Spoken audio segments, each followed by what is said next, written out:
Welcome to the Explainer. If you're looking to shave seconds off your sprint or just move with ultimate efficiency, you're in the exact right place.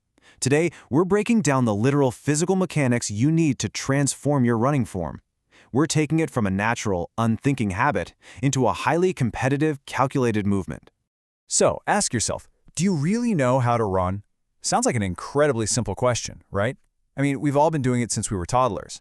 But as we're going to see today, running with correct, speed-enhancing technique, that's a precise, learned skill. It's definitely not just putting one foot in front of the other. It's a full-body coordination effort. And let's be honest, most of us have bad habits we don't even realize are slowing us down. Here's our roadmap for today.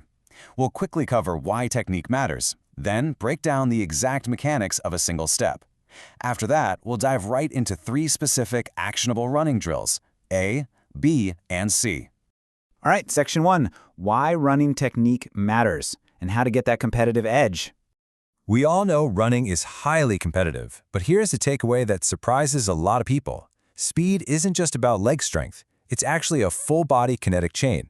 If you want real speed, especially if you're sprinting, you've got to condition your arms, your hands, and your overall upper posture just as fiercely as your legs. It's the whole shebang.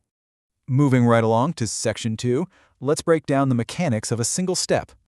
Okay, think about every single running step you take.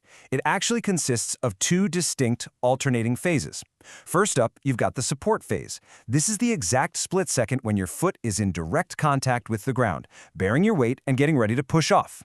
Then you have the flight phase. That's the moment your foot comes off the ground and moves upwards, propelling you right through the air. If you want to develop serious speed, it is entirely about mastering the activities related to these 2 specific phases. This graphic on screen brilliantly illustrates these 2 phases in action. Look at that clear transition from the grounded support phase, labeled A, where the weight is driving into the track, right into the upward airborne motion of the flight phase in B. Your ultimate goal in training? Optimize A so you can maximize your distance in B. Which brings us to Section 3, Running Drill A, the high knee lift. Now, Drill A requires absolute, conscious precision. Here's how we do it. Step 1, your supporting foot must be completely flat. Step 2, lift that opposite leg until the thigh is perfectly parallel to the ground. And Step 3, this is the secret ingredient so many runners forget, your arms absolutely must be bent and swinging. You're basically freezing the absolute highest point of your stride to build some powerful muscle memory. You can clearly see the required geometry right here. Notice that rigid 90-degree angle of the lifted leg? The thigh is perfectly parallel. The supporting foot is establishing total balance, and those arms are fully engaged. Honestly, if your arms are just hanging loose, you simply aren't doing the drill right. All right, on to Section 4, Running Drill B. We call this one the leg slam. This drill takes the movement from Drill A and really turns it up a notch. You start exactly the same way. Straight supporting leg, sole flat on the ground in complete contact with the track. You raise that opposite leg forward until it's parallel, knee bent at a 90-degree angle. But here's the critical addition. From that high position, you actively straighten the knee and forcefully slam the foot down onto the ground. Following the runner from left to right here captures that dynamic slam motion perfectly. You see the leg raise into that parallel 90-degree position, and then boom, the critical moment the knee straightens to forcefully drive the foot into the track. What this does is train your body to strike the ground with explosive intention instead of just passively landing. Next up is Section 5, Running Drill C, the heel to buttocks. Now, instead of lifting the knee forward like we just did, the focus here shifts directly behind you. Again, keep that supporting leg straight and flat, but this time, bend the opposite knee backward, aiming to actively strike your buttocks with your heel. Don't be afraid to literally kick yourself.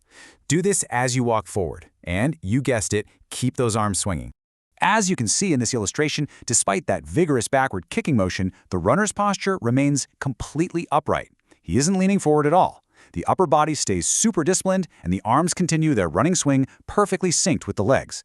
This drill is absolutely fantastic for improving how efficiently your leg recovers during the flight phase of a sprint. So, the crucial thread tying drills A, B, and C together. Strict upper body discipline. Your arms absolutely must mimic running at all times. And why does this matter for you? Well, it makes these drills incredibly versatile. You can practice them while you're just walking down the street, while skipping, or during a slow jog. You can literally build your sprint speed while walking.